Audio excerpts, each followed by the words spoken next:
Hey guys, in this video we're going to take a look at how you can reorder contacts in the Edge panels People Widget on the Samsung Galaxy S23 series. Now if you haven't got the People widget in the Edge panels, you need to first turn it on. Here's how you can do that. First tap on the home button to go back to the home screen, and from the home screen swipe down at the top and then tap on the settings icon. In the settings page, we scroll down and tap on display.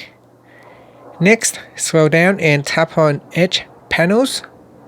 Make sure Edge panels is switched on and then tap on panels.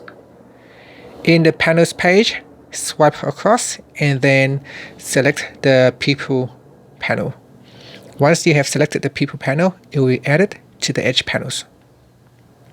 Okay, after that, there are two ways how you can reorder the contacts. You can do it directly from here.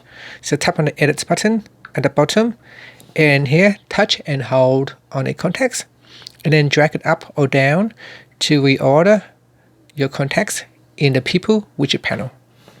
Now another way to do it is by swiping out on the side of the screen, on the edge of the screen, to open up the Edge panels. In here, from this panel, you can touch and hold on a contact, and you can directly rearrange the contacts order from this panel right here. And that's it. Just simply touch and hold and then drag it either down or up to move the items up or down. And that's it. Thank you for watching this video. Please subscribe to my channel for more videos.